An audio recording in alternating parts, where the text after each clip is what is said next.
मेरा नाम प्रिया है। ओ शिट, डफर दिखाई भी देता है क्या? बिल्कुल अंधी हो गई हो।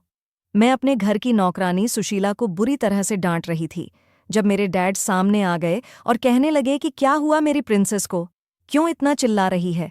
मैंने कहा, डैड, सुशीला को अभी और इसी समय नौकरी से निकाल दीजिए। ये औरत बिल्कुल अंधी है। देखिए ना, इसने मेरे ड्रेस का क्या हाल किया है। सारा का सारा जूस इसने मेरे ऊपर गिरा दिया। इस डफर की वजह से मुझे देर हो गई। सुशीला एक तरफ सर झुकाकर खड़ी बुरी तरह से कांप रही थी। डैड ने कहा, सुशीला, ध्यान से चला करो। तुमने मेरी बेटी की ड्रेस खराब कर दी। उसने कहा, माफ कर दीजिए मालिक, गलती हो गई। मेरा ध्यान नहीं था। मुझे नहीं पता था कि प्रिया बेबी इतनी तेजी से चलती हुई आ रही है। मैंने कहा, अच्छा, तो इसमें मेरी गलती है। मैंने डैड की तरफ देखा और चुटकी बजाते हुए कहा कि इसे अभी और इसी समय यहां से निकालिए। यह यहां आइंदा काम नहीं करेगी। एक तो मेरी ड्रेस खराब कर दी, ऊपर से कहती है कि मेरा ध्यान नहीं था। बेवकूफ़ औरत। डैड कहने लगी, अच्छा अच्छा, खामोश हो जाओ। सुशीला, चलो, तुम जाओ यहां से और आइंदा ध्यान से काम करना। उन्होंने कहा कि बेटी, जाओ, जाकर अपनी ड्रेस चेंज कर लो, उसके बाद चली जाना। मैंने गुस्से से मुंह बिगाड़ते हुए कहा, मेरा पूरा मूड ही खराब कर दिया है। इस मनहूस की वजह से मुझे देर हो गई। डैड ने कहा कि अच्छा, मेरी लाडली बेटी, अब जाओ, गुस्सा कम किया करो। मैं रूम में आई, कपड़े चेंज किए और ड्राइवर के साथ अपने फ्रेंड्स के साथ पार्टी करने के लिए चली गई। मैं अपने मॉम डैड की इकलौती और लाडली बेटी थी। मेरी लाइफ बहुत अच्छी थी।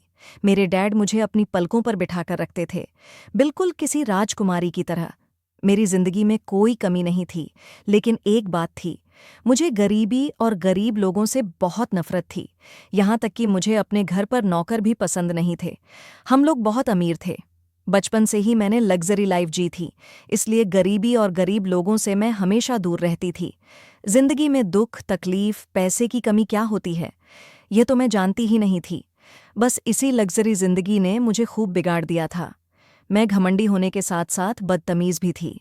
घर में सिर्फ मेरे मॉम डैड थे, उनसे तो मैं बहुत प्यार करती थी।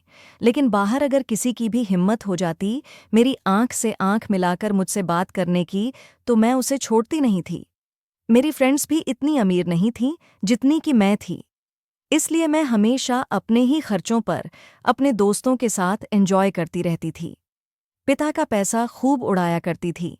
मैं बचपन से ही ऐसी थी, अपने बारे में सोचने वाली, अपना फायदा देखने वाली, दूसरों को नीचा दिखाने वाली घमंडी, अहंकारी और गुस्सैल लड़की। लेकिन अब मैं जवान हो चुकी थी। मेरी उम्र 25 साल हो गई थी, पढ़ाई भी पूरी हो गई थी और जिंदगी अच्छी गुजर रही थी। मुझे लगता था कि जिस तरह सारी जिंदगी मेरे मॉम डैड ने मेरी हर ख्वाहिश पूरी की है, हर काम मेरी मर्जी के मुताबिक होता है, उसी तरह आगे भी होता रहेगा। लेकिन मुझे यह नहीं पता था कि अब मेरी जिंदगी कौन से दौराहे पर जाने वाली है और मेरी जिंदगी पूरी की पूरी पलटने वाली है। मेरी बढ़ती हुई बदतमीजियों को देखकर अक्सर मेरे माता पिता मुझे समझाया करते थे कि बेटा, लोगों के साथ एडजस्ट करना सीखो, लोगों की गलतियों को नज़रअंदाज करना सीखो। आखिर तुम ऐसे कब तक लोगों की छोटी छोटी गलतियों पर उनसे लड़ती रहोगी? मैं कहती थी कि डैड, मुझे किसी की ज़रूरत नहीं है, बस मेरे माता पिता हमेशा मेरे साथ रहे, बाकी मुझे और कुछ नहीं चाहिए। मैं सच में अपने मॉम डैड से बहुत प्यार करती थी। मुझे ऐसा लगता था कि जैसे उनके बिना मेरी जिंदगी अधूरी है, क्योंकि एक वही तो थे जो मेरी हर ख्वाहिश को पूरा करते थे और उनकी ही बदौलत मुझे अपनी जिंदगी में हर सुविधा नसीब हुई थी। महंगे कपड़े पहनना, महंगे महंगे होटल में खाना खाना, बड़ी बड़ी और महंगी गाड़ियों में घूमना, यही मेरा शौक था। और मेरे यह सारे शौक मेरे पिता के होते हुए पूरे हो रहे थे। वक्त गुजरता गया, फिर जिंदगी में एक ऐसा मोड़ आया जो शायद नहीं आना चाहिए था, या फिर आ भी गया था तो शायद मेरे अपने कर्मों का फल था। आज मेरी बर्थडे पार्टी सेलिब्रेट हो रही थी, शहर के सबसे बड़े और महंगे होटल में, जहां मेरे डैड के बहुत सारे दोस्त थे, रिश्तेदार थे, बिजनेस पार्टनर्स आए हुए थे। तो वहीं पर मेरी सारी फ्रेंड्स और उनकी फैमिलीज भी आई हुई थीं। पार्टी में सब लोग मेरी सुंदरता की तारीफ कर रहे थे। आफ्टर ऑल, मैं ब्यूटीफुल ही इतनी थी। हर कोई मुझे देखे बिना, मेरी तारीफ किए बिना रह ही नहीं सकता था। पार्टी अच्छी चल रही थी। डैड मुझे अपने सारे रिलेटिव से मिलवा रहे थे और टाइम आया केक कट होने का, जब डैड ने 2 वेटर्स को केक लाने का इशारा किया। हर साल मेरा बर्थडे इसी तरह आलीशान तरीके से सेलिब्रेट होता था, लेकिन उस दिन कुछ खास बात थी। डैड ने कहा था कि उनके कुछ खास मेहमानों को मेरी बर्थडे पार्टी में इनवाइट किया गया है, जिनको मैं जानती हूँ और बहुत सालों बाद उनसे मिलने वाली हूँ। डैड ने कहा था कि यह भी तुम्हारे लिए एक सरप्राइज़ है। अक्सर हर साल बर्थडे पर मुझे दिन से रात हो जाता था। डैड मुझे ढेर सारे सरप्राइजेस देते थे। मैं अपने बर्थडे पर बहुत खुश होती थी, लेकिन अगर किसी से भी थोड़ी सी भी गलती हो जाती थी तो मैं पूरा घर सर पर उठा लिया करती थी। डैड की जो मेहमान मेरी बर्थडे पार्टी में आने वाले थे, उन्हें आने में शायद देर हो गई थी। टाइम निकला जा रहा था और हम लोग केक कट करने के लिए जमा हो गए थे। जब वेटर्स मेरा बड़ा और आलीशान केक लेकर टेबल पर रखने के लिए आ रहे थे और अचानक उनमें से एक वेटर का पैर मुड़ा और केक सर्विंग चेयर से गिरकर जमीन पर गिरने लगा।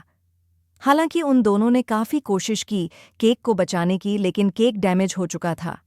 यह सब देखकर मुझे बहुत गुस्सा आया और मैं उन पर भड़क उठी। मैंने यह भी ख्याल नहीं किया कि आज मेरा बर्थडे है और यहाँ बड़े बड़े वीआईपी मेहमान मौजूद हैं। मैं गुस्से से अपना गाउन उठाती हुई उन दोनों वेटर्स के करीब गई और दोनों ही वेटर्स को खरी खोटी सुनानी शुरू कर दी। मैंने वेटर्स से कहा कि तुम लोगों को दिखाई नहीं देता? तुम लोगों के पैर टूट गए थे क्या? मेरा पूरा केक बर्बाद कर दिया। तुम्हें अंदाज़ा भी है कि यह केक कितने का था? इतने का तो तुम लोग सोच भी नहीं सकते। डैड ने केक मेरी पसंद से ऑर्डर किया था। तभी एक वेटर आगे आया और कहने लगा, ma'am we are sorry my foot. मैं तुम लोगों को छोड़ूंगी नहीं। तुम लोगों ने मेरी पूरी बर्थडे पार्टी का मज़ा खराब कर दिया। तभी होटल का मैनेजर आ गया। पहले तो उसने उन दोनों वेटर्स को खूब डांट लगाई। उसके बाद उसने कहा, मैम हम आपके लिए न्यू केक का अरेंजमेंट करते हैं। तभी आगे खड़ा हुआ वेटर, जो नज़र झुकाकर खड़ा हुआ था और उसके हाथ नीचे की तरफ बंधे हुए थे, उसने कहा कि जी मैम, हम अभी अरेंजमेंट करते हैं। मुझे उन दोनों वेटर्स पर बेहद गुस्सा आ रहा था और इस वेटर के बोलने पर मैं खुद पर काबू न कर सकी और मैंने एक जोरदार थप्पड़ उसके गाल पर दे मारा। मैंने कहा, तुम करोगे केक की अरेंजमेंट?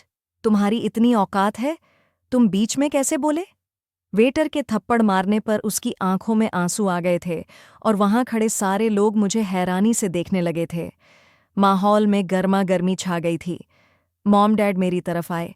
डैड ने कहा कि बेटा, ये क्या बदतमीजी है? छोड़ दो, उसे जाने दो। उससे गलती हो गई है।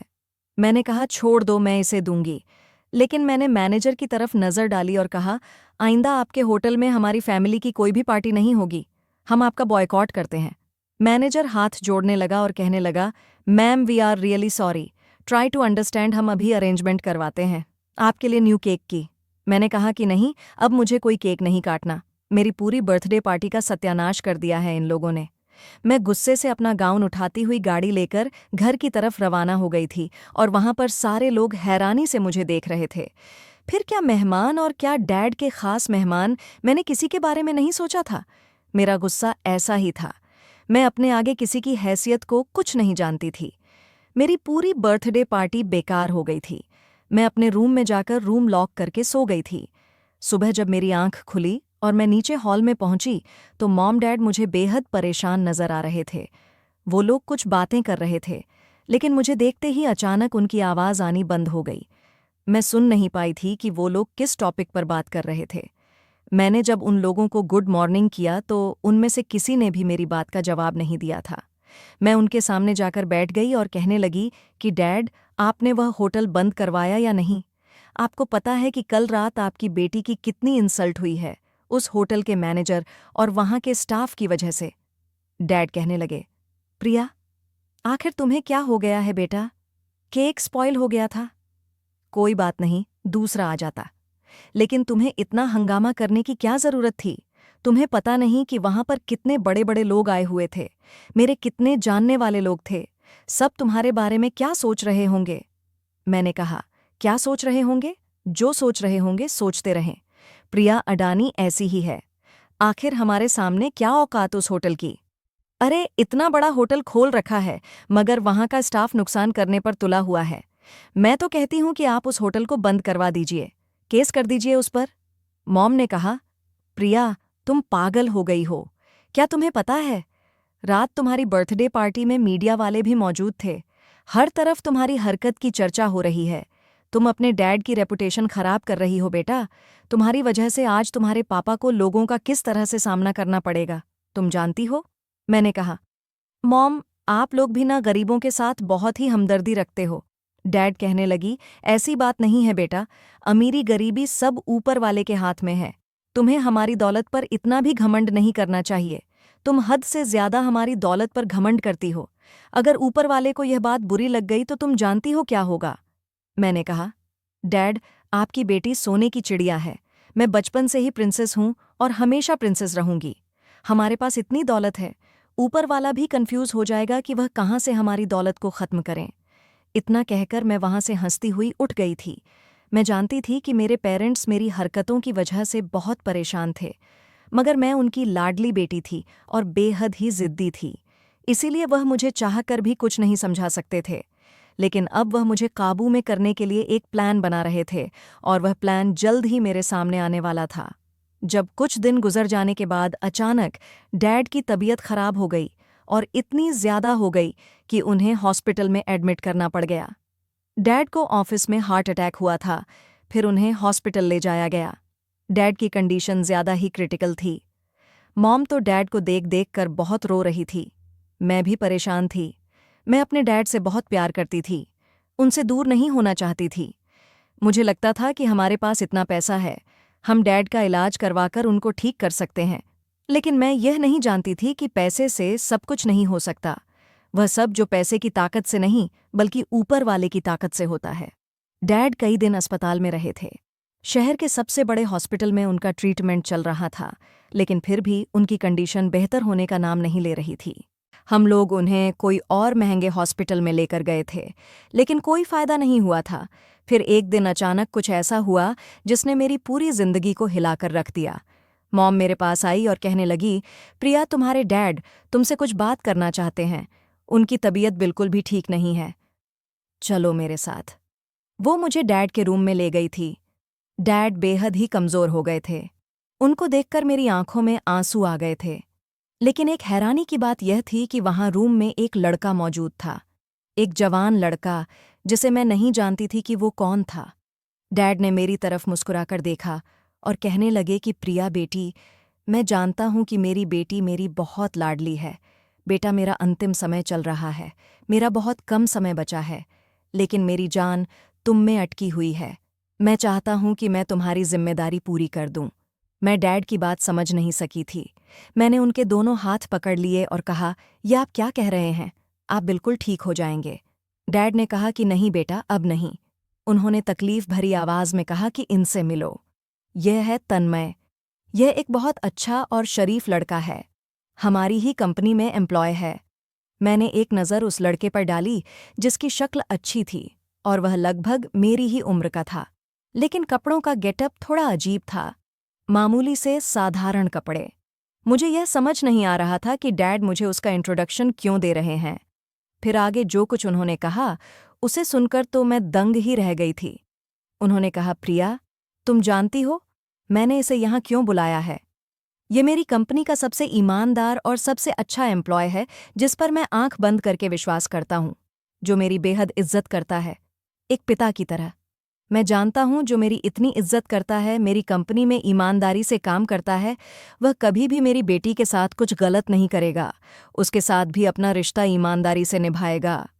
डैड के शब्दों ने मुझे हैरान कर दिया था।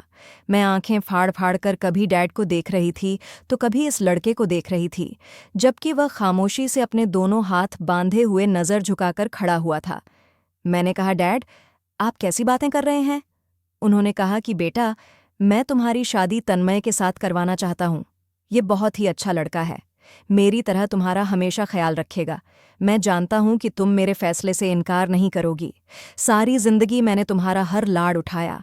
अब जब तुम्हारा पिता जिंदगी और मौत के बीच में अटका हुआ है, तो तुम जल्द से जल्द अपने पिता के इस फैसले को स्वीकार करके मुझे सुकून की मौत मरने दो। तुम्हें किसी ईमानदार इंसान के हाथ में देकर मैं सुकून से मर सकूंगा। डैड की बातें सुनकर तो मेरे कदमों तले से जमीन निकल गई। मैंने हकलाती हुई आवाज में कहा कि डैड, लेकिन मॉम ने पीछे से मेरे कंधे पर हाथ रखा, उसे हल्का सा दबाया और आंखों का इशारा दिया, जैसे कह रही हूं कि बात मान जाओ। मेरी आंखों में आंसू थे, हैरानी थी। फिर एक और झटके ने मुझे हिलाकर रख दिया। डैड ने कहा कि प्रिया बेटी, मेरे पास ज्यादा समय नहीं है। तन्मय से तो मैं बात कर चुका हूं, वह तुमसे शादी करने के लिए तैयार है। तुम भी जल्दी से अपना जवाब हाँ दे दो, ताकि मैं अपने हाथों से अपनी आंखों के सामने जीते जी तुम्हारा कन्यादान कर सकूं और तुम्हारी शादी अपनी आंखों के सामने देख सकूं। मैं चाहता हूं कि तुम्हारी शादी आज ही हो, क्योंकि मेरी जिंदगी का कोई भरोसा नहीं है। मैं बहुत तकलीफ में हूं बेटा, प्लीज मेरी बात मान जाओ। तन्मय से शादी कर लो, ये बहुत ही अच्छा लड़का है, तुम्हें बहुत खुश रखेगा। मैं हैरान नज़रों से डैड को देख रही थी और वह लड़का डैड की तरफ देखकर कहने लगा कि सर, यह आप कैसी बातें कर रहे हैं? मैं प्रिया जी से शादी करने के लिए तैयार हो गया हूँ, लेकिन आपको हमारी शादीशुदा जिंदगी देखने के लिए जिंदा रहना होगा। मैं तो जैसे घबरा ही गई थी, मेरे होठों से तो शब्द ही नहीं निकल रहे थे। डैड मुझसे जवाब मांग रहे थे और सिचुएशन ऐसी आ गई थी कि मेरे पास सोचने का भी टाइम नहीं था। धीरे धीरे डैड की सांसें उखड़ रही थीं। ये उनकी आखिरी ख्वाहिश थी कि वह अपनी आंखों से मेरी शादी देख सकें। और तो और उन्होंने मेरे लिए लड़का भी सेलेक्ट कर लिया था। मॉम भी मुझ पर प्रेशर बना रही थी कि अपने डैड से कहो कि तुम यह शादी करने के लिए तैयार हो। चारों तरफ से मुझे आवाज़ें गूंजती हुई नजर आ रही थीं। मुझे कुछ भी समझ में नहीं आ रहा था। डॉक्टर ने भी बोल दिया था कि पेशेंट की कंडीशन बहुत खराब है, अब हम कुछ नहीं कह सकते। फिर मजबूरन मुझे शादी के लिए हाँ करनी पड़ गई थी, क्योंकि इस समय मुझे मेरे डैड के अलावा कोई भी दिखाई नहीं दे रहा था। और फिर 1 घंटे बाद ही हॉस्पिटल के उस कमरे में मेरी तन्मय खुराना के साथ शादी हुई, जहां मेरे डैड मौजूद थे। तन्मय का तो कोई भी नहीं था, लेकिन 2 गवाह और वकील की मौजूदगी में डैड के सामने हमारी शादी हुई। एक अजीब सी शादी, जिसमें ना कोई धूमधाम थी, ना कोई शोर शराबा था। मैंने नहीं सोचा था कि कभी मेरी जिंदगी में ऐसा भी दिन आएगा और मेरी शादी इतनी सादगी से होगी, जहां हमेशा मेरे शौक पूरे हुआ करते थे और मैं हमेशा आसमान पर उड़ती रहती थी। अब धीरे धीरे मेरे कदम जमीन पर आने वाले थे, ये मैं नहीं जानती थी। तकदीर ने मेरे साथ ये कैसा खेल खेला था, मुझे खुद कुछ समझ नहीं आ रहा था। मेरी शादी तन्मय के साथ हो गई।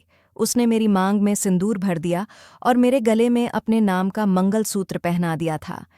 डैड की आंखों के सामने उनकी बेटी की शादी हो गई। उन्होंने सुकून से आंखें बंद कीं। उनके दिल को तसल्ली मिल गई थी और उन्होंने हम दोनों के सर पर हाथ रखकर हमें आशीर्वाद दिया और कहा कि प्रिया बेटा, हमेशा तन्मय के साथ रहना, इस रिश्ते को कभी खत्म मत करना, मुझसे वादा करो। मैं अभी कुछ कहती, इससे पहले ही डैड की सांसें उखड़ने लगीं और वह इस दुनिया को छोड़कर चले गए।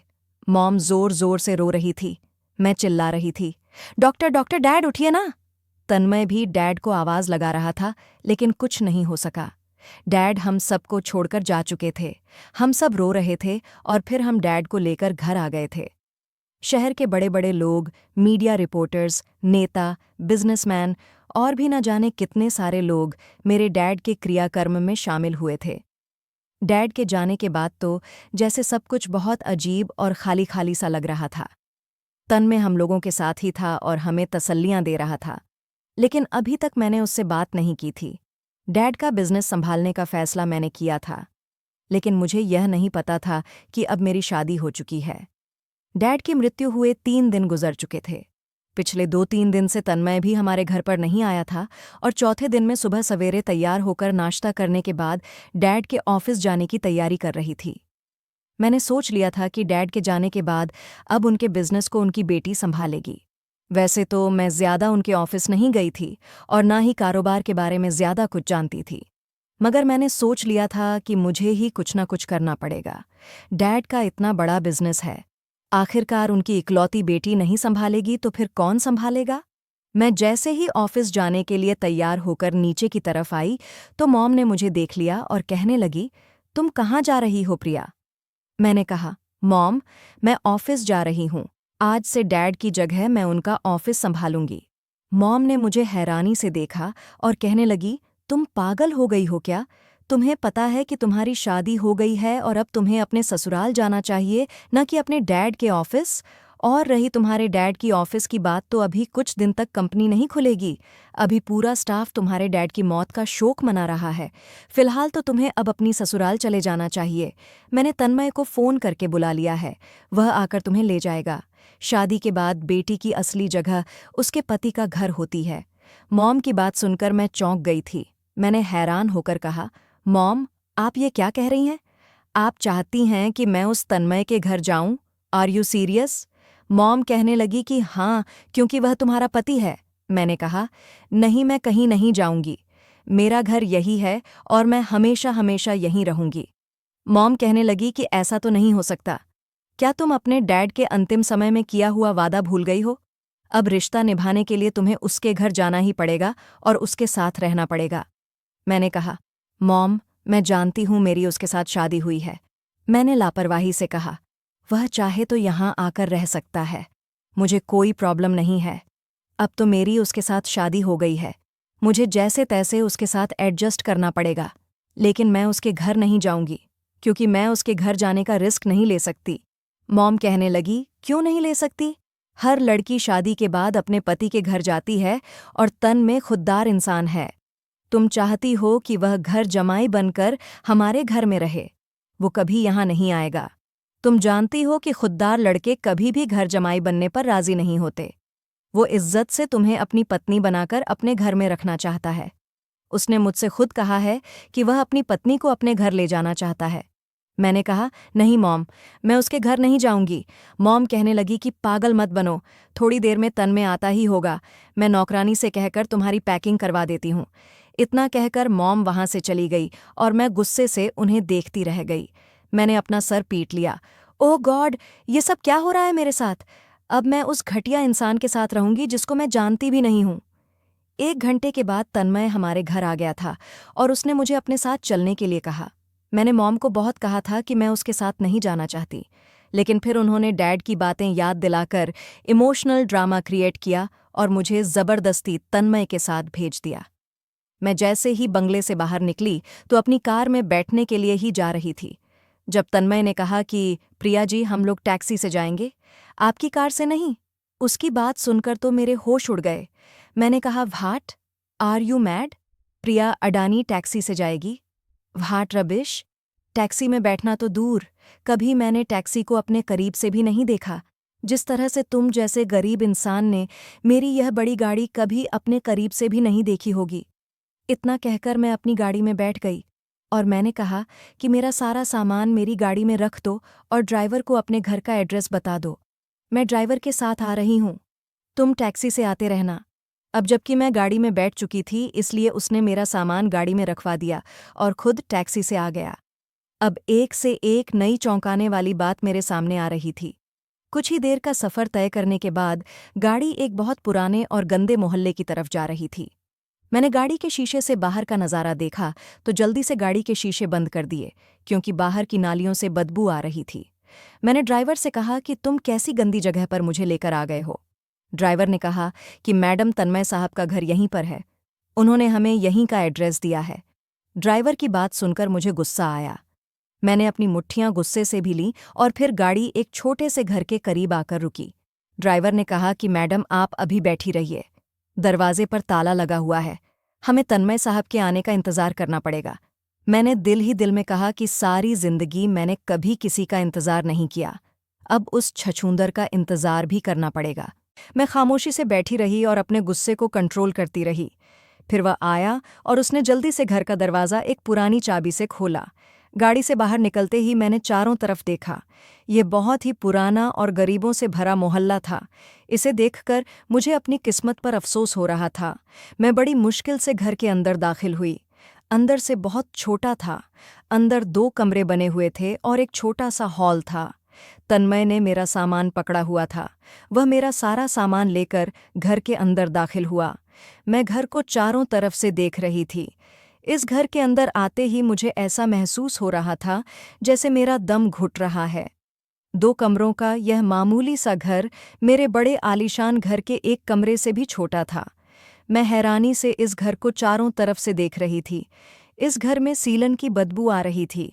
मैंने अपने मुंह पर हाथ रख लिया, जबकि तन्मय मुझे बड़ी खुशी से देख रहा था और कहने लगा कि आइए आइए प्रिया जी, बैठिए, यह आपका ही घर है, आज से आप इस घर की गृहलक्ष्मी हैं। मैंने कहा, मैं इस घर में रहूंगी, यह तुम्हारा घर है, तुम यहाँ रहते हो?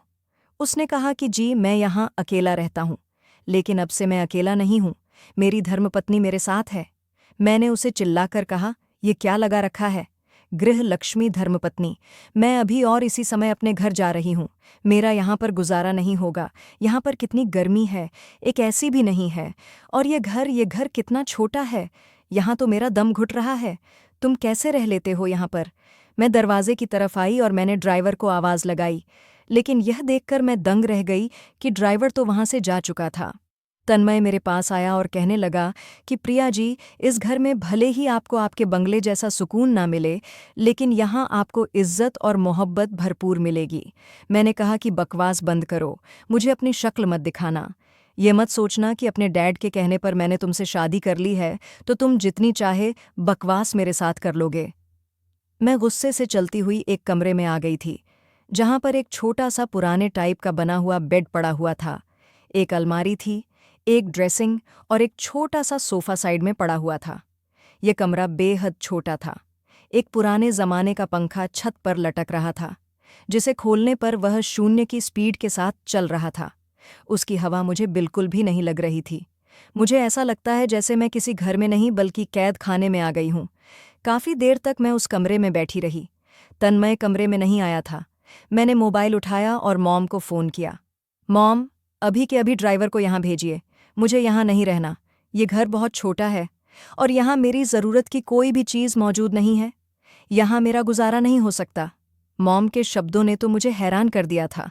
उन्होंने कहा, तो तुमने ये सब कहने के लिए मुझे फ़ोन किया है? मुझे लगा कि अपने ससुराल में जाकर ससुराल पहुँचने का एक्सपीरियंस तुम मुझे बताओगी।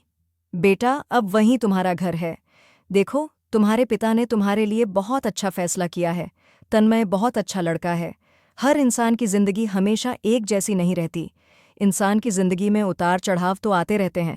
तुमने सारी जिंदगी यहाँ बहुत लाड प्यार में गुजारी है, इसलिए तुम्हें वहाँ जाने के बाद सब कुछ अजीब लग रहा है। लेकिन अब तुम्हें उस घर को ही अपना मानना होगा। धीरे धीरे तुम्हें वहाँ की आदत पड़ जाएगी। अभी मैं मॉम से आगे कुछ कहती, उन्होंने कॉल कट कर दी। मॉम के ऐसे बिहेवियर पर मुझे बहुत गुस्सा आया था। उनकी बेटी इतनी तकलीफ में थी और उन्होंने मेरी पूरी बात भी नहीं सुनी थी। मैं तो हैरान रह गई थी। उस समय मैंने अपना मोबाइल बेड पर पटक दिया और दिल ही दिल में बड़बड़ाने लगी। डैड, आपको मेरे लिए एक यही लड़का मिला था। मैंने सोचा कि डैड की आखिरी विश पूरी करने के चक्कर में मेरी पूरी जिंदगी बर्बाद हो गई। अब क्या होगा? काफी समय मुझे कमरे में बैठे बैठे बीत चुका था। फिर मुझे भूख लगने लगी। मैं उठी और कमरे से बाहर निकली। तन्मय किचन में मौजूद था। मैं धीरे धीरे कदमों से चलती हुई उसके करीब गई। मैंने कहा, मुझे भूख लगी है। यहाँ पर कुछ खाने को मिलेगा या नहीं? उसने कहा कि जी क्यों नहीं मिलेगा, मैंने अपने हाथों से आपके लिए खाना बनाया है। हालांकि यह सब पत्नी के कर्तव्य होते हैं कि वह ससुराल पहुंचने के बाद रसोई संभाले, अपने पति को खाना बनाकर खिलाया करें। कोई बात नहीं प्रिया जी, मैं जानता हूं कि आपने ये सारे काम कभी नहीं किए हैं। मैं तो हमेशा से ही खाना बनाता आया हूं। अकेला हूं ना, इसलिए मैंने अपने हाथों से बहुत ही टेस्टी सी दाल चावल बनाए हैं। चलिए, आप बैठिए, मैं भी आपको खाना सर्व करता हूं। मैंने कहा, दाल चावल? मैं मुंह बिगाड़ते हुए बाहर सोफे पर आकर बैठ गई थी। थोड़ी देर बाद वह 2 प्लेट लेकर आया। उसने एक मेरे सामने रख दी और दूसरी अपनी रख कर खाना शुरू कर दिया। दाल चावल देखकर तो मेरे गुस्से का पारा हाई हो गया था। ऐसा खाना तो मैंने अपनी जिंदगी में नहीं खाया था और इस समय मुझे बहुत तेज की भूख लगी हुई थी। यह खाना मुझे बहुत अनहाइजेनिक लग रहा था। इस घर का माहौल देखकर मेरा सर चकरा रहा था। मैंने गुस्से से प्लेट उठाई और जमीन पर दे मारी। मुझे इस तरह गुस्सा करते हुए देखकर तन्मय ने कहा, क्या हो गया है प्रिया जी, आपको दाल चावल पसंद नहीं आए? मैंने कहा, तुम ही खाओ ऐसा घटिया खाना। मुझे नहीं खाना, मैं जा रही हूं अपने घर में। यहां अब और नहीं रह सकती। मैं इतना कहकर दरवाजे की तरफ बढ़ी ही थी जब तन्मय ने आवाज लगाकर कहा कि आप अपने पिता से किया हुआ वादा भूल रही हैं। आपको याद रखना चाहिए कि यह शादी आपके पिता ने करवाई थी और आपसे वादा लिया था कि आपको सारी जिंदगी इस रिश्ते को निभाना होगा। ये सुनकर मैंने आंखें गुस्से से बंद कीं और मुट्ठियों को मजबूती से बंद कर लिया और फिर पलटकर दंदनाती हुई उसी कमरे में आ गई थी। भूख की वजह से मेरा बुरा हाल हो रहा था। तन्मय ने दोबारा मुझसे बात करने की कोशिश नहीं की थी। मुझे बहुत गर्मी भी लग रही थी, प्यास भी लग रही थी, लेकिन यहाँ का पानी भी बिल्कुल अच्छा नहीं था। मैं यहाँ आकर हर तरफ से परेशान थी और अब मुझे रियलाइज़ हो रहा था कि अपने मॉम डैड के घर में मैंने कितना अच्छा समय बिताया है। आधी रात के समय अचानक कमरे का दरवाज़ा बजने लगा। मैं जाग ही रही थी। मैंने दरवाज़ा खोला तो देखा कि तन्मय ने खाना ऑर्डर करके मंगवाया था और कहने लगा कि यह आपके लिए है। पहले दिन मैं अपनी पत्नी को भूखा नहीं छोड़ सकता, आज तो मैं आपके लिए खाना लेकर आ गया हूँ। लेकिन याद रखना कि मैं रोज़-रोज़ बाज़ार का खाना अफ़ोर्ड नहीं कर सकता, इसलिए अब आपको मेरे घर के खाने की आदत डालनी होगी। मैंने उससे कुछ नहीं कहा और गुस्से से उसके हाथ से खाना छीनकर कमरे में जाकर खाने लगी थी।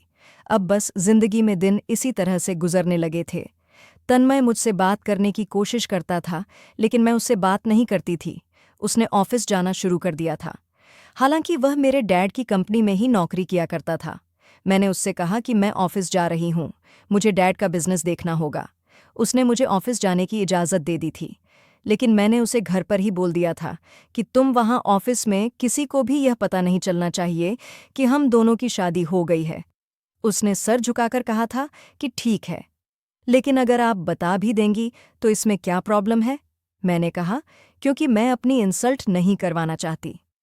अभिनव अडानी की बेटी तुम जैसे एम्प्लॉई की पत्नी है। यह बात जब लोगों को पता चलेगी ना, तो मेरी कोई इज्जत नहीं रहेगी, समझे? उसने नज़र झुका ली थी और कहने लगा कि ठीक है। अगले दिन जब मैं ऑफिस गई तो मैंने वहाँ का सारा काम संभाल लिया था, लेकिन ऑफिस जाना भी मेरे लिए आसान नहीं था। पहले मुझे फ़ोन करके ड्राइवर को घर बुलाना पड़ता था। हालांकि तन्मय को मैं अपने साथ अपनी गाड़ी में बिठाकर नहीं लेकर जाती थी। उसे तो मैं जितना हो सके घर में भी इग्नोर करती थी और ऑफिस में भी, और बात पर गरीब होने के उसे ताने दिया करती थी और उसकी इंसल्ट किया करती थी। इसी तरह से 1 महीना बीत चुका था। तन्मय के घर में मुझे बेहद गर्मी लगती थी।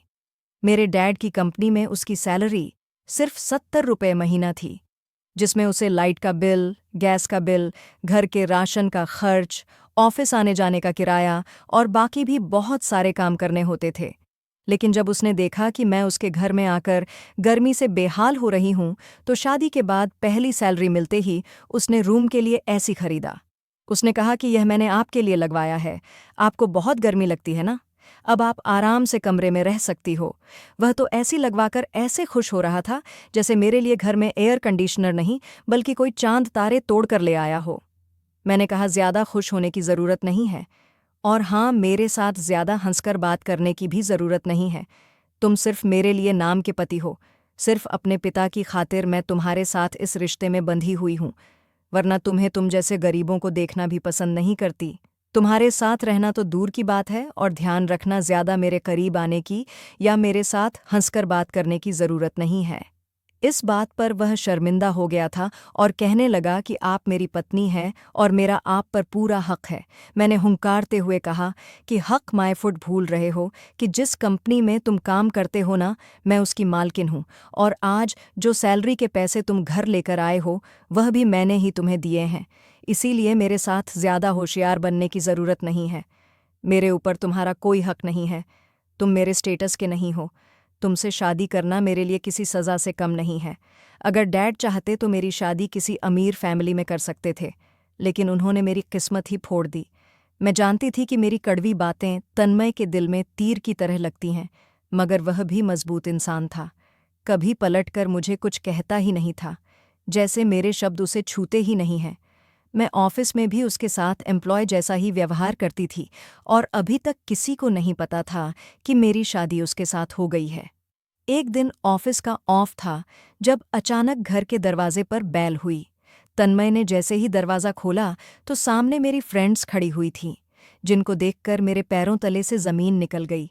आखिर उन्हें कैसे पता चल गया था कि मैं यहाँ पर रह रही हूँ? मेरी 3 सहेलियाँ संजना, प्राची और ऋचा। तन्मय ने उनको घर के अंदर आने के लिए कहा। जब उन लोगों का मेरे साथ सामना हुआ तो वह कहने लगी, अरे प्रिया, तुम तो बड़ी छुपी रुस्तम निकली। तुमने शादी भी कर ली और हमें बताया भी नहीं। मैंने कांपती हुई आवाज़ में कहा कि हाँ, वह सब कुछ इतनी जल्दी जल्दी हो गया कि कुछ समझ ही नहीं आया। तुम लोगों को यहाँ का एड्रेस कैसे मिला? प्राची ने कहा। तुम्हें क्या लगा था तुम्हारे बारे में पता नहीं चलेगा? यहाँ से 2 घर छोड़कर मेरे घर की मेट का घर है। तुम अक्सर मेरे घर आती जाती रहती थी, इसलिए मेरी मेट तुम्हें जानती है। उसने तुम्हें यहाँ आते जाते देखा और जब आसपास के लोगों से पता किया तो पता चला कि तुम्हारी तो इन साहब के साथ शादी हो गई है। उसने तन्मय की तरफ इशारा करते हुए कहा।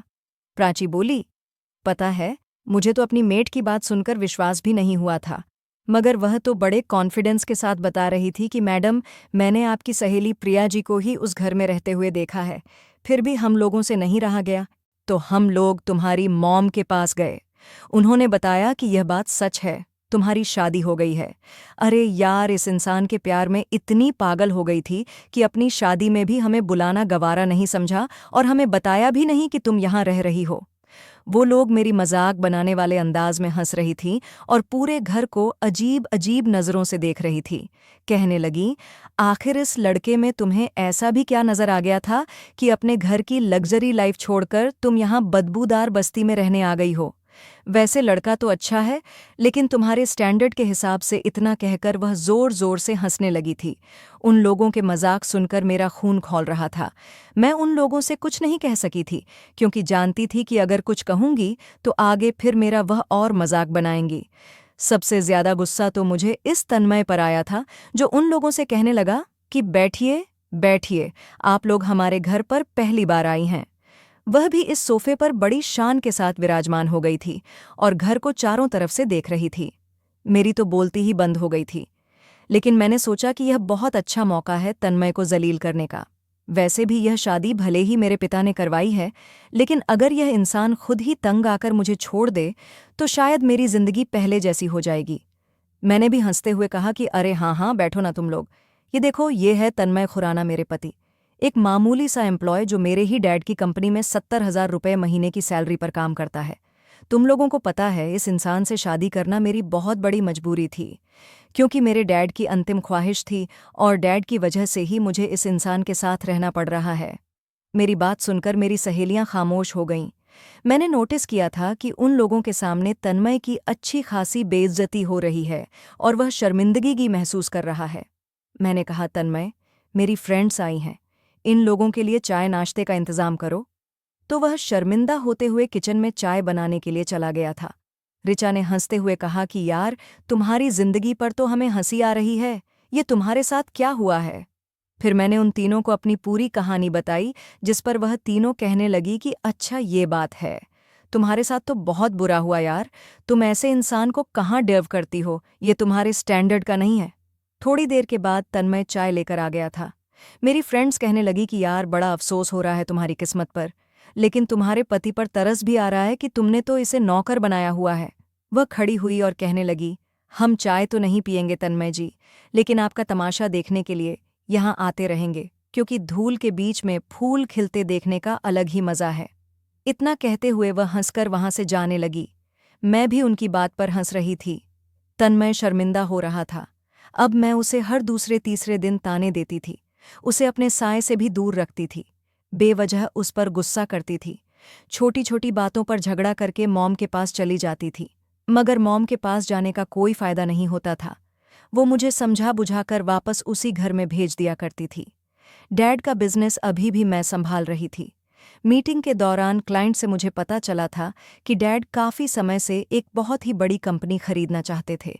यह उनका सपना था, लेकिन डैड के मरने के बाद उनका बिजनेस धीरे धीरे लॉस में जा रहा था, क्योंकि मैं इस तरह से काम नहीं कर पा रही थी जैसे डैड किया करते थे। तन्मय यह सब कुछ देख रहा था।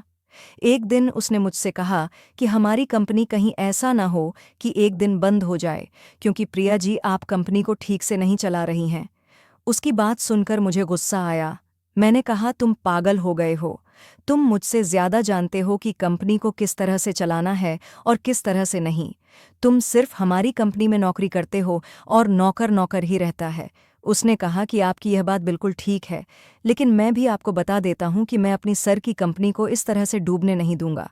मैंने कहा, अच्छा तो फिर क्या करना चाहते हो तुम? मलेशिया से कुछ क्लाइंट्स कल मीटिंग करने के लिए आ रहे हैं। कल मैं बिजी रहूंगी, इसलिए कल हो सके तो ऑफिस में ज़्यादा देर तक काम करना। मेरी बात पर उसने कहा कि आप मलेशिया के लोगों की मीटिंग कैंसिल कर दीजिए। मैंने उसकी बात सुनकर फौरन उसकी तरफ पलट कर देखा और कहा, क्या तुम मुझे हुक्म दे रहे हो? तुम कौन होते हो मुझे हुक्म देने वाले? उसने कहा कि मैं आपको हुक्म नहीं दे रहा। मैं आपके फ़ायदे के लिए आपको मना कर रहा हूँ, क्योंकि वह लोग पहले भी हमारी कंपनी में मीटिंग करने के लिए आ चुके हैं और वह लोग हर बार कम बजट में प्रोजेक्ट डन करना चाहते हैं। उन लोगों को पता चला है कि अब आप कंपनी की बॉस हैं, तो इसीलिए वह आपको भी ट्राई करना चाहते हैं। देखिए, इस तरह से हमारी कंपनी और ज़्यादा लॉस में चली जाएगी। इसीलिए मैं आपको समझा रहा हूँ।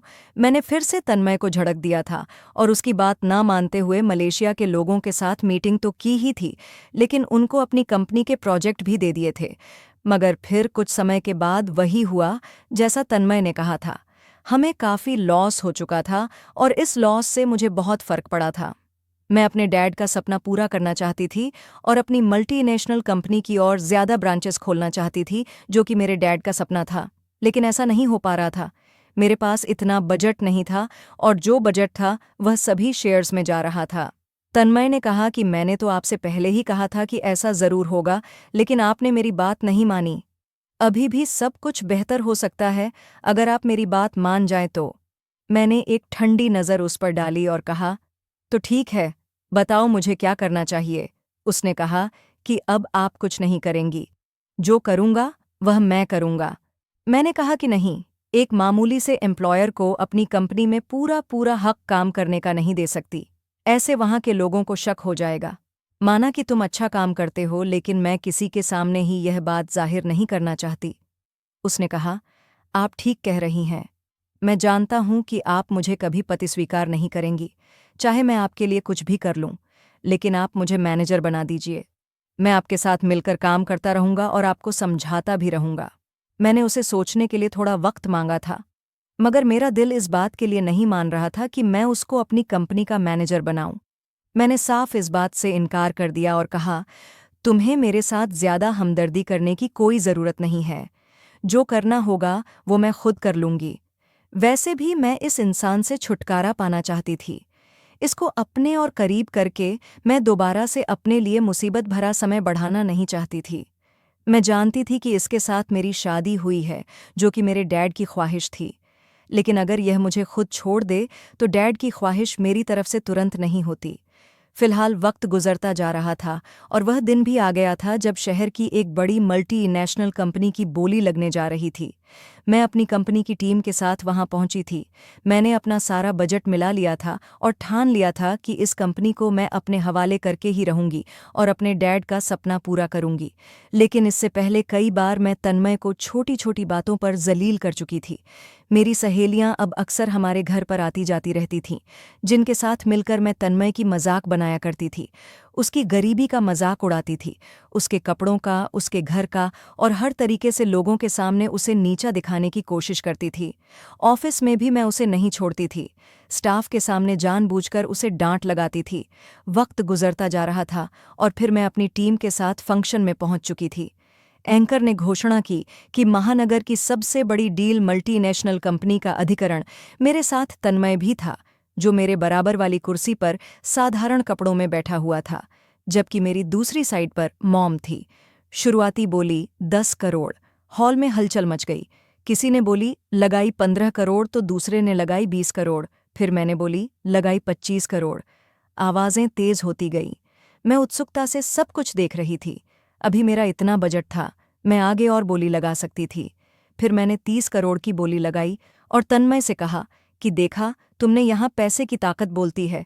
ये वह दुनिया है जहाँ तुम कभी कदम भी नहीं रख सकते और तुम यहाँ पर भी मेरी बदौलत बैठे हुए हो। तन्मय शांत बैठा रहा।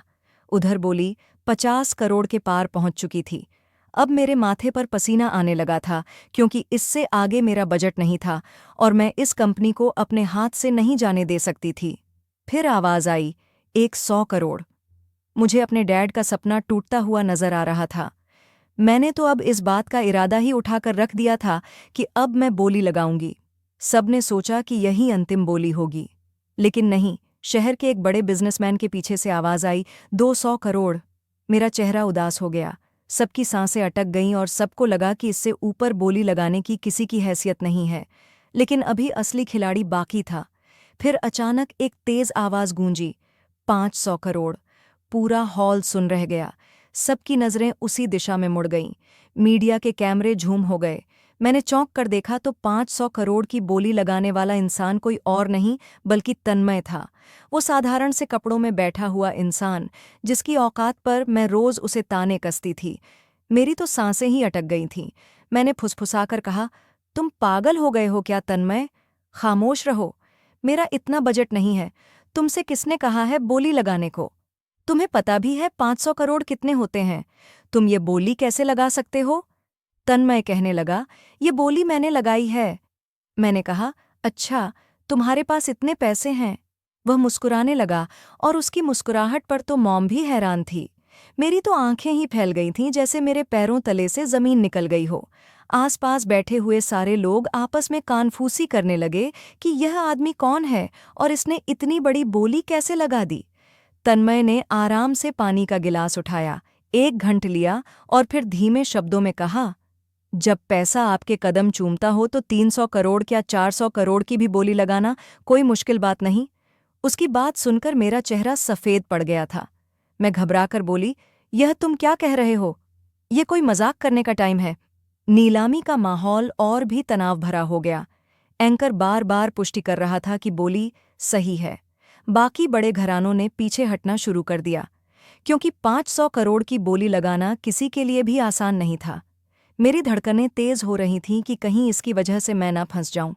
मैं सोच भी नहीं पा रही थी कि जिसे मैं हर दिन नीचा दिखाती थी, वह अचानक करोड़ की बोली कैसे लगा सकता है।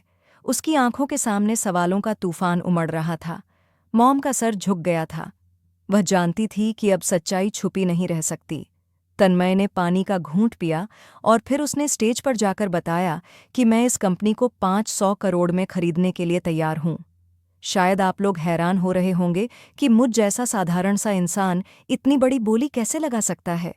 तो मैं आप लोगों को बता दूं कि मैं कोई साधारण इंसान नहीं हूं। मैं इस शहर के एक बड़े बिजनेसमैन का बेटा हूं। मेरे पिता का नाम आशुतोष खुराना है। आप लोग जानते ही होंगे कि हमारा बिजनेस विदेश तक फैला हुआ है। मेरे डैड को पूरा शहर जानता है और मैं आप सबके सामने यह घोषणा करता हूं कि इस मल्टीनेशनल कंपनी को खरीदने के बाद मैं इस कंपनी को स्वर्गवासी श्री अभिनव अडानी जी की कंपनी को देता हूं, क्योंकि यह उनका सपना था कि वह इस मल्टीनेशनल कंपनी को हासिल करें। ये सुनकर मेरे पैरों तले से जमीन निकल गई। आशुतोष खुराना, वो तो मेरे डैड के बहुत अच्छे दोस्त थे। इसका मतलब ये था कि तन्मय आशुतोष अंकल का बेटा था। नहीं नहीं, ऐसा नहीं हो सकता। मैंने मॉम की तरफ देखा और मॉम से कहा, मॉम, क्या यह सब कुछ सच है? मॉम ने कहा कि हाँ बेटा, यह सब कुछ सच है। और देखो, आज तुम्हारे डैड का सपना पूरा हो गया। तुमने सिर्फ कोशिश की, लेकिन तन्मय ने यह कर दिखाया। उसने इतनी बड़ी कंपनी तुम्हारे डैड के नाम पर खरीद ली। मैं तो हैरानी रह गई थी और फटी फटी नज़रों से ये सब कुछ देख रही थी। लोग हमें बधाइयाँ दे रहे थे, हमारी तस्वीरें ली जा रही थीं।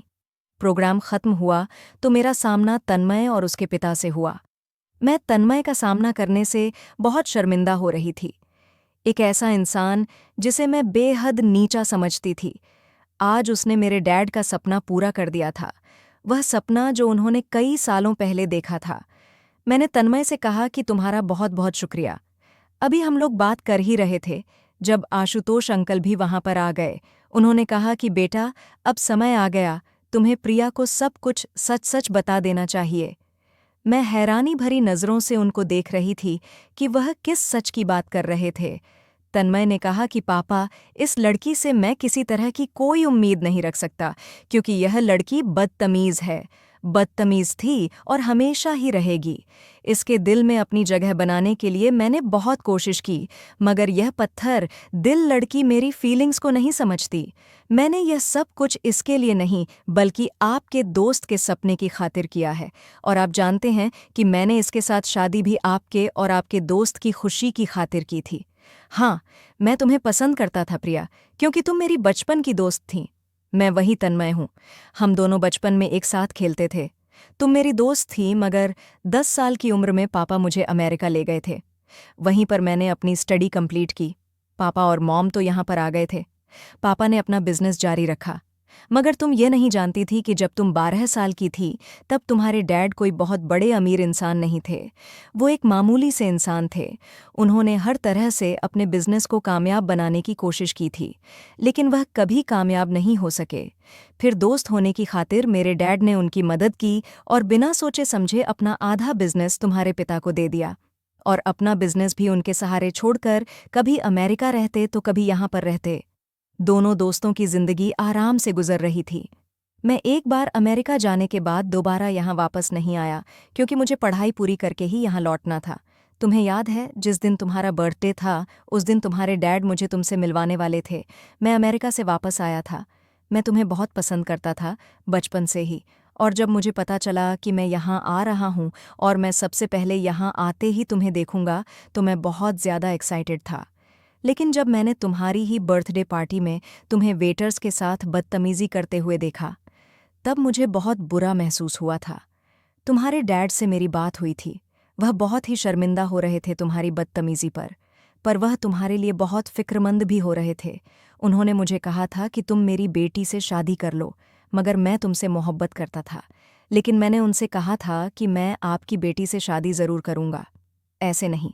मैं उसका घमंड, अहंकार और उसका सारा गुस्सा चकनाचूर करना चाहता हूँ, लेकिन मैं ऐसा करने में नामुमकिन रहा। तुम्हारे पिता शुरू से ही यही चाहते थे कि तुम्हारी शादी मेरे साथ हो। उन्होंने मुझे बताया था कि तुम बेहद बदतमीज़ हो, चिड़चिड़ी हो, ज़िद्दी हो। लेकिन जब मैंने अपनी आँखों से तुम्हें देखा, तो मैं समझ गया कि तुम्हें कैसे हैंडल करना है। फिर अपने अंतिम समय में तुम्हारे पिता ने तुमसे झूठ बोला। वह जानते थे कि तुम इतनी आसानी से मेरे साथ शादी नहीं करोगी, और मैं अपनी असली पहचान तुम्हारे साथ छुपाना चाहता था। मैंने तुम्हारे दिल में अपनी मोहब्बत पैदा करने के लिए एक गरीब बनकर वह सब कुछ किया जो एक इंसान को करना चाहिए। मगर तुम्हारे दिमाग में यह फितूर छाया हुआ था कि तुम जल्द से जल्द मेरी जिंदगी से निकल जाओ। जब मुझे यह रियलाइज़ हुआ कि कुछ भी करके तुम मेरी अहमियत नहीं समझ पा रही हो और मुझसे अलग होना ही चाहती हो, तो मैंने सोच लिया कि मैं तुम्हें खुद से अलग कर दूंगा। ना कि तुम्हारे पिता ऐसा नहीं चाहते थे। वह चाहते थे कि तुम मेरे साथ खुश रहो। तुम्हें गरीबों से नफरत थी ना? मैंने जानबूझकर तुम्हें गरीबी भरी जिंदगी में ले गया था। वो घर जिसमें मैंने तुम्हें रखा था, वह घर मेरा नहीं है। वो तो मैंने ऐसे ही रेंट पर ले लिया था, मगर तुम्हारी खुशी की खातिर मैंने सब कुछ किया। तुम्हारी हर बेइज्जती बर्दाश्त की। हालांकि मैं भी तुम्हारी तरह एक अमीर पिता का बेटा हूँ, लेकिन बिगड़ा हुआ या बदतमीज़ या घमंडी नहीं हूँ। मैंने अंकल का सपना पूरा कर दिया। मैं तुम्हारे साथ नहीं रह सकता। तन्मय की बात सुनकर मेरे होश उड़ गए थे। मुझे विश्वास नहीं हो रहा था कि यह वही तन्मय है जिसके साथ मेरी शादी हुई थी, जिसको मैं अभी तक देखती आई थी, जो खामोशी से मेरी सारी बदतमीज़ी बर्दाश्त कर लेता था। लेकिन आज वह मेरे सामने मेरे स्टैंडर्ड का बनकर खड़ा हुआ था, और आज उसकी वजह से मेरी बोलती बंद हो गई थी। आशुतोष अंकल ने कहा कि तन्मय, तुम पागल हो गए हो क्या? ऐसा मत करो। बहू अब हमारे साथ हमारे घर चलेगी। मैंने कहा, नहीं पापा, ये अपने घर जाएगी और मैं अमेरिका जा रहा हूँ, क्योंकि यहाँ मैं और नहीं रह सकता। मैं इससे मोहब्बत करता हूँ और यहाँ रहकर भी शायद करता रहूँगा, मगर अब मुझे इसके साए से भी नफरत हो गई है। मुझे एहसास होता है कि अगर मैं सच में गरीब इंसान होता और इससे मोहब्बत करता होता, तो यह मेरी हर कुर्बानी को नज़रअंदाज करके मुझसे नफरत ही करती रहती। नहीं पापा, मुझसे ऐसा नहीं होगा। मेरा काम पूरा हो चुका है और मैं कल ही अमेरिका वापस जा रहा हूँ। और तुम, उसने मेरी तरफ देखकर कहा, तुम जा सकती हो अपने पिता के महल में। वह सब कुछ एक दिखावा था। हालांकि जब मेरी तुम्हारे साथ शादी हुई थी, मेरे पापा ने कहा था कि मैं उनकी बहू को घर ले जाऊं। लेकिन मैं तुम्हें सबक सिखाना चाहता था, तुम्हें रियलाइज करवाना चाहता था कि गरीबों की जिंदगी कैसी होती है। मगर तुम जैसी औरत किसी की नहीं हो सकती। इतना कहकर वह आगे बढ़ गया था और मैं पत्थर की बनी खड़ी रह गई थी। हालांकि अब मैं वापस अपनी मॉम के साथ आ गई थी, लेकिन ना जाने क्यों घर आने के बाद मुझे कुछ भी अच्छा नहीं लग रहा था। मुझे तन्मय छोड़ चुका था। मुझे कोई खुशी नहीं हो रही थी। मेरे डैड का भी सपना पूरा हो गया था। ना मुझे इस चीज़ की खुशी थी। सारी रात मैं कमरे में इधर से उधर टहलती रही थी और बार बार तन्मय के बारे में सोचती रही। पहली बार शायद जिंदगी में किसी ने मेरी आंखों में आंखें डालकर बात की थी, वरना आज तक मैं ही लोगों को जलील करती आई थी और उनको उनकी हकीकत दिखाती आई थी। लेकिन पहली बार किसी ने मुझे मेरी हकीकत दिखाई थी। वो सही तो कह रहा था। मैं सच में इंसान नहीं हूँ। मेरा दिल पत्थर का है जो कि कभी नरम नहीं पड़ सकता।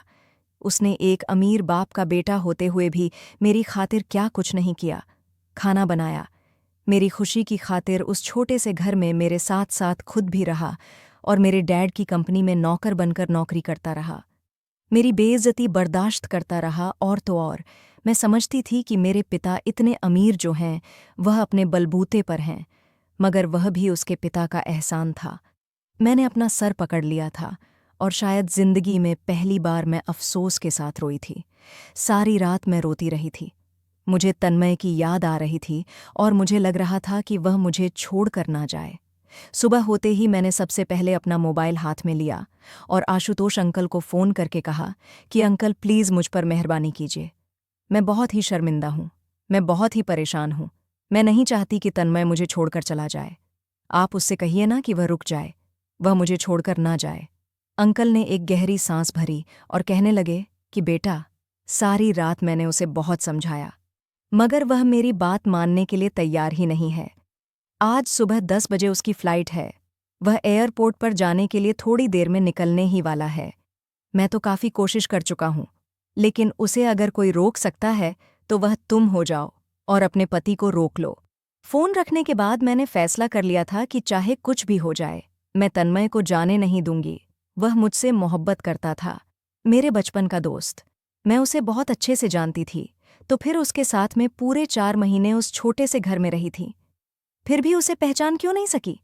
मुझे रहकर अपनी गलतियों का एहसास हो रहा था और आज तक मैंने लोगों के साथ जितना भी गलत किया था उस सब पर शर्मिंदगी हो रही थी। आज एहसास हो रहा था कि मैं कितनी घटिया इंसान हूँ। मैं जल्दी से उठी। मैंने मॉम से कहा कि मॉम, मैं तन्मय के बिना नहीं रह सकती। मैं उसे रोकने के लिए जा रही हूँ। मॉम ने कहा कि आज मुझे लग रहा है कि मेरी बेटी बड़ी हो गई है और जिम्मेदार हो गई है। जाओ बेटा, उस जैसे हीरे को अपनी जिंदगी से मत जाने दो।